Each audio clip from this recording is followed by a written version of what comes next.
Good. Hey guys, what's going on? Chris, what's your status right now, health-wise? So far so good. We're back rolling. Good to be back in spring training, doing some baseball stuff. So as of now, I'm full go. Any timetable for you for In the terms of season? what? For the season? Oh, we haven't gotten there yet. Yeah, I just kind of doing more of the same of what I've always done, showing up and kind of doing what I'm told, and take so on and so back. Pitching on a mound for the Red Sox again.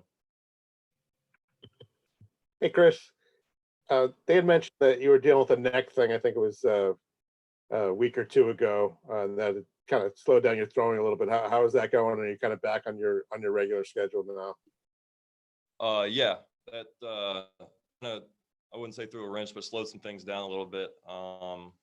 We've obviously got on top of it. Saw some doctors. Obviously, have a great training staff here, and like I said, I showed up yesterday just like anyone else, ready to go. Doing baseball activities, PFPs, throwing. My throwing program right now is every other day until that changes. So yeah, just it's nice to be back and doing stuff again. Chris, have you been off a mound yet? And if not, how soon might that happen? No, I have not been off a mound yet, and that's another one of those things I just kind of wait until I'm told to do so. I don't want to be vague with you guys, obviously, but you guys know how I operate. And I said, kind of at the beginning of this process, I don't want to get too far ahead. I'm not looking at, a month from now, 2 months from now, even the season. I can't. That wouldn't be fair to myself or my teammates or anybody involved in this process. So, the mound comes when it comes, and I just, like I said, I take it a day at a time, and I'm doing everything I can to get back out there as soon as I can. Chris, as you go through your process, how do you feel physically? I mean, does this feel like it was the right thing for you to do? Absolutely. I mean, like I said, I feel great now. Like I said, we had a little hiccup with the neck. I guess the silver lining through all of this is my elbow has been on track since day one. Nothing on or off track with that. That's been kind of steady through this whole process. Like I said, we dealt with the neck thing a little bit, and we're back on track. So it's nice to, like I said, I know I keep saying it, but it's just, I was here by myself the whole summer. It's nice to get back and have people around and feeling like a ball player again. And, I've been doing this a while, and I've never been more excited for spring training, doing PFPs, running, just, feeling normal again. The Red Sox have kind of indicated to us that they want to be cautious with you, that they're not going to, let the season dictate when they bring you back. They're going to bring you back when they feel like it's the right time. You've always been a guy who wants to, kind of go full speed. How are you, how do you feel about just the idea that this is probably going to be a while, and they're going to be very cautious with you? That's why I kind of have to have the mindset that I have, and not get wrapped up in the process or timetables or anything like that. I basically don't have any power in this process. I show up and I do my work, and there's going to be a day when I'm throwing on flat ground, and I know for, if everything goes as planned, it's like, all right, we're going to go to the mound. And when that happens, we do it. And then so on and so forth through this process. So, like I said, I'm just taking it a day at a time and just appreciating that day and doing the work I need to do to get back out there. And also, what do you think about what the team has done this winter in terms of trying to improve the roster and specifically the rotation? That's the point. They have a job to do. There's some different faces in the clubhouse now. Some roster turnover, some coaching staff's turnover, and it's part of the game. You deal with it and move on. We have some talented guys in that clubhouse. We have a great training staff, a great front office, unbelievable coaching staff. So with all that collection, we making some noise this year. Chris, you talked about your physical health. What about your mental health, as it were? Being alone down in Fort Myers, not doing what you were built to do, what you dreamed of growing up. Can you put that into words for us, what that was like last year? Yeah, I mean, it was different. It was tough at times. Yeah, for sure. But you just deal with it. I mean, at the end of the day, I think perspective is big in these situations. While I was obviously rehabbing, going through some stuff, dealing with things, I had it better than most, honestly. I know that with everything that's going on in the world, not just everything, with everything going on, and things that happened with me and days that I thought were tough or slowed me down or were bad days or whatever. Perspective is big, and you got to realize that, you're not the only one going through a tough time, and somebody somewhere's got it worse than you. So, there's some days I just had to suck it up and do it. And that, I would say perspective helped me get through that a lot. Chris, Thank you. what's it been like having Alex back this time around? It's awesome. To be completely honest with you, it was like he never left for me. I stayed in contact with him throughout all of last year, all of last off season. And I didn't play last year. So it's awesome though. I know what he brings to the table. You guys know what he brings to the table. Our players, our fans know what he brings to the table. And we're excited about it. I think having him back is a key part to this whole thing moving forward more smoothly, faster, and just as a unit, it's going to be better. I think everybody's excited about that. Hey, Chris, kind of getting back to what Steve Buckley was saying, the mental side of the game, in all of your downtime, what were you maybe able to improve upon and try to sharpen your mental skills of the game? What kind of things did you do baseball wise, looking at things and maybe learning as you go about the process of coming back from this? Yeah, well, anybody that knows me knows I'm not big on reading, so I didn't do much of that, but I did watch the documentaries. And like I said, just thinking, I had a lot of alone time. I was, like I said, I keep coming back to this, but perspective is just kind of the word that I kind of keep thinking of through this whole thing. Never getting too down, never getting too up, and just appreciating, what I have and what I'm going through. It hasn't been easy. I'm going to be honest with you. It's been, we've had some ups and downs, but like I said, that perspective of knowing like, hey, you keep working, it's going to come out on the other side the way you want it. And, knowing that your bad days aren't as bad as you really think they are. How's Erod looking? Erod's looking good. I'm like, he was one of the guys I was glad to get back around and be around and watch. I know he sent me some videos of him working out in the off season. He looks good. He looks ready. Obviously unfortunate what happened last year, but I think he used that, and I think he's picked up some momentum. He looks good, and you can tell the determination, there. He turned a big corner a couple of years ago, and unfortunately wasn't allowed to build on that last year, but you can see it. You can see it in him physically, mentally, how he carries himself. I'm excited to watch him pitch this year. That's for sure. How confident are you that baseball will get through this COVID-19 without any more interruptions?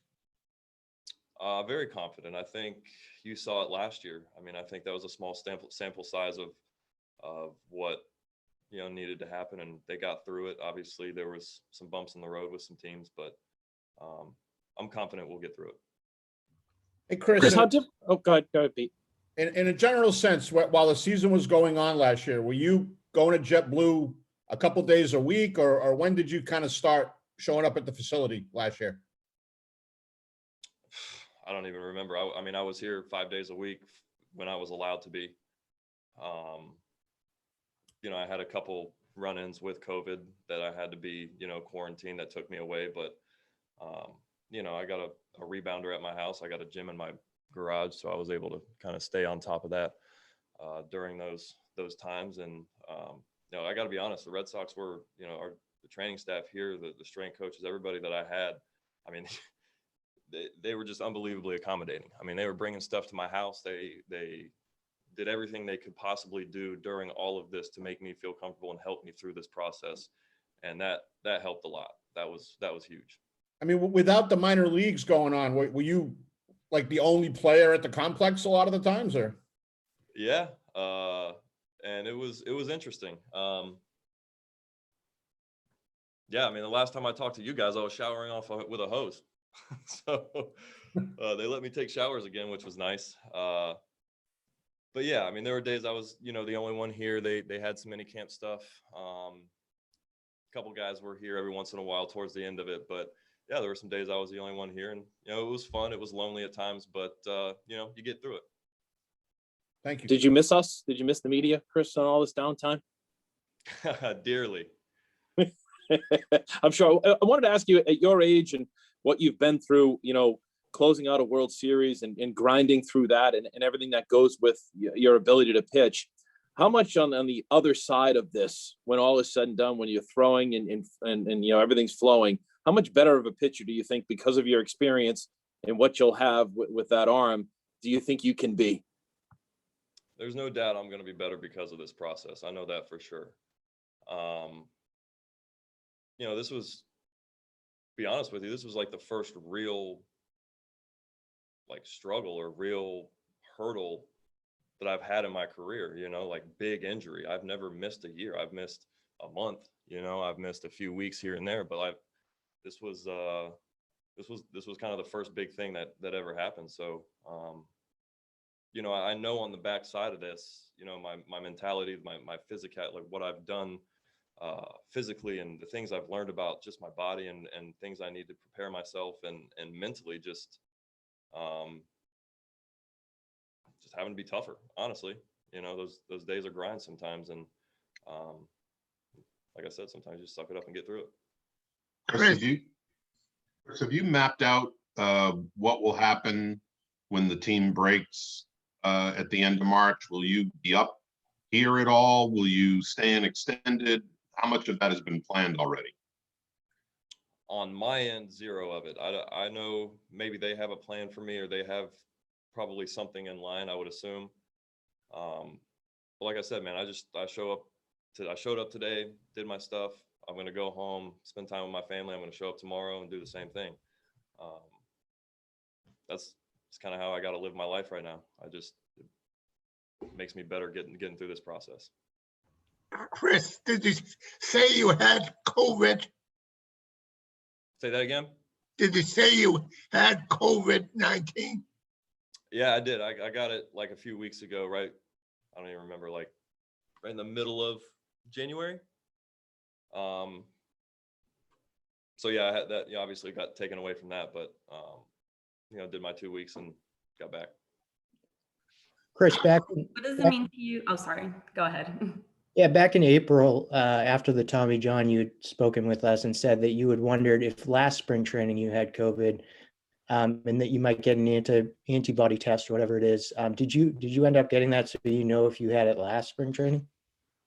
No, I don't think I had it last spring training. Unless I got it twice, which I never got the antibody test from last spring, but I highly doubt that it was COVID.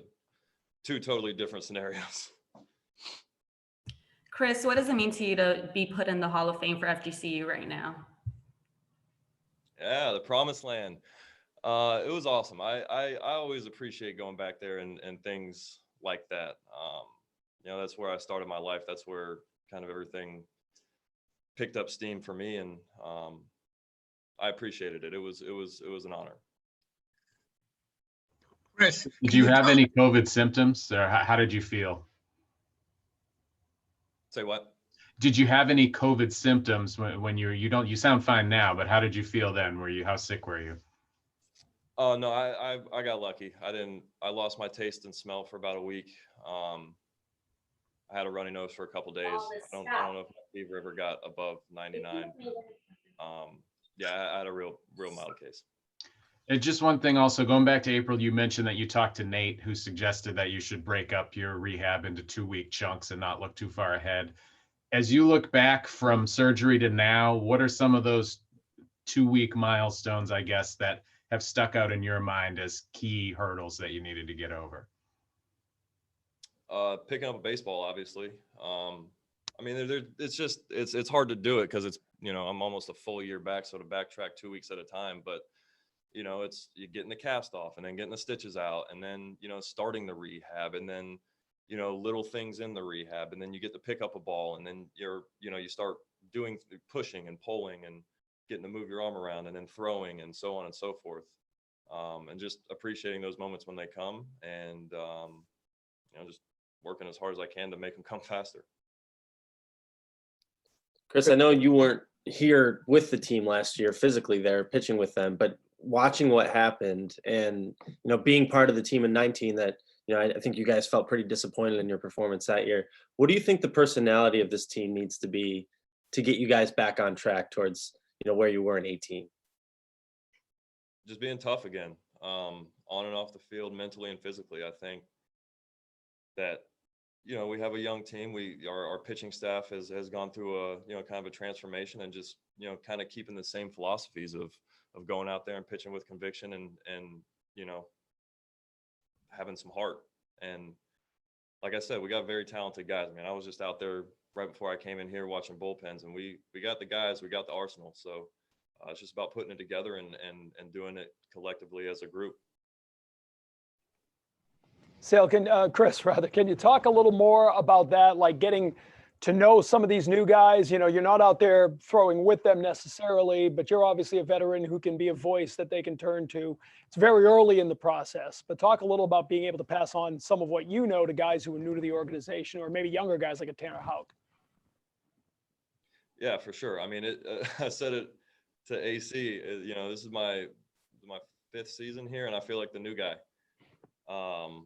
But it's all the same thing. We're all ball players. The turnover is as expected. No team stays together forever. And but yeah, I mean, we got some molding to do. We got some bonding to do, and getting through this process. And spring training hopefully is going to be a big building block for that. Like I said, the more we can be together as a group, as a unit, and think the same way, have the same philosophies, and pulling for each other, and the same thing with the catchers on the flip side, having a relationship with those guys and building the trust factor. And then you take that out to the field and you're going to have more success. There's no doubt. And I think, like I said, we have the talent, we have the arsenal, and, we just got to go do it. We got to go out on the field and perform. Spring training is obviously such a great time for that, right? The conversations, but with the distancing and the protocols, do you have to kind of find ways to work around some of that? I know, again, it's early in the process, but how different is that you can't quite linger and maybe have the conversation that you'd normally have at spring training? Yeah, I mean, it's tough, but like I said, you got to do what you got to do. You got to find a way. Part of the suck it up and do it. And like I said, we got the guys. We'll find a way to do it. We'll get together. We'll find a way to get better as a group, individually, as a group going forward, and see where it takes us. Thanks, Chris. Chris, there was a video out there on social media. I know you're not a social media guy, but it compared your delivery from your left side delivery, your normal delivery, to Tanner Houck's if he was throwing from the left side. Do you see similarities between it looked exactly the same, but do you see similarities between your delivery and what did you think about his stuff last year?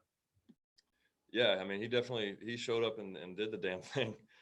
And that's awesome to see. You love to see that. He, showed the confidence right out of the gate. The stuff is obviously there. I actually saw that video you were talking about, and it's awesome. That's somebody. He's somebody I'm interested to get to know better and talk with baseball and get pick his brain a little bit. But on his end, I mean, he's in a good spot. I mean, he did everything he could have done last year to help this team win games and get his career off on the right foot. And it's just building, and I'm a firm believer in you want to build off of what you've done in the past, but you got to do it going forward too. And that's going to be the fun part, watching him continue, to have success and build off of that. And, hopefully be in the same rotation soon enough. Chris, you talked about how, everybody knows what Alex brings to the table. To you, what is the biggest thing that he brings to the table on a daily basis? Camaraderie, trust, passion. You guys know, I mean, and I think the fans know, the players obviously know, you can't talk to him about anything and not know that he's all in. Like, there's no question that he brings it on a daily basis. He wants to win. He does everything that he does is to better either himself, his coaching staff, the team, the organization, and being able to have that trust in the captain. He's the guy that's running the show. He's putting the lineups up. He's, pitching changes, everything, and having that trust and knowing that he's got your back to the very end is huge. And not to mention what he can do for young guys and gelling a team. And he's, obviously we're going to have some hurdles this year with COVID and stuff, but there's no doubt we're going to find a way to make this thing great. Chris, can you talk a little about your evolution as a mentor? I mean, you mentioned getting to know Tanner Houck a little bit. At what point in your career did you start to take on more of that role, being the guy that was giving information as opposed to getting information? Well, I dropped out of school and I was not a psychology major, so I don't know if, I'm all that, but I mean, through the years you learn stuff, and I was obviously very lucky at a young age and through my career to always have great veteran leadership. And I'm not going to sit here and pinpoint a date and say this was the day I became a leader, but the evolution of that is a combination of the people I've been around, the things I've learned, and just my experiences. And it's not that I know something they don't know. I just might be able to say it in a different way or present it differently. And that's something I'm excited about doing. I'm obviously not playing baseball and I'm making a lot of money to do it. I better bring something to the table. And that's one of those things that I think I can do up front while I'm not on the field, bringing, wins to the table, helping these young guys out and answering questions and sharing experiences and helping them grow. Like what happened with me. I had great veterans around me early on to teach me how to be a big leaguer, how to be, a starting pitcher, how to be in the bullpen, how to be tough, how to get through stuff on days. And that's the next step.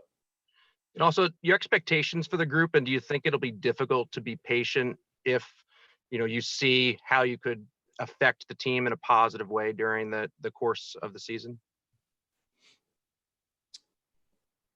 I don't really understand the question, but with baseball, I mean, you got to be patient.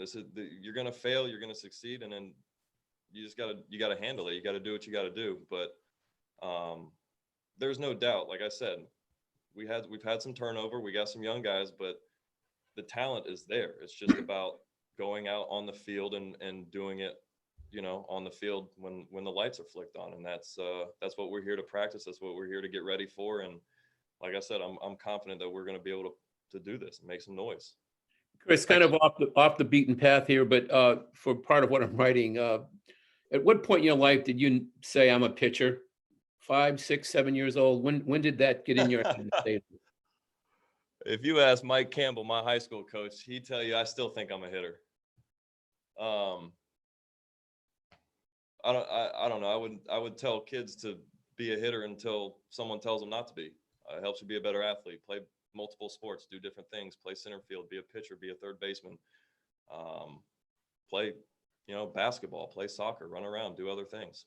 I think all those things make you more athletic. If you just get put into a box when you're 7 doing the same thing, you're kind of suppressing your athletic, ceiling, I think. So, but for you personally, don't limit yourself.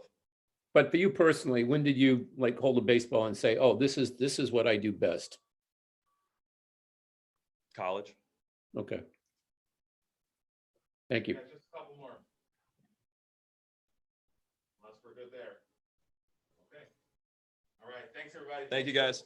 Thanks, Chris. Hey, good to see you guys. Okay. Hey,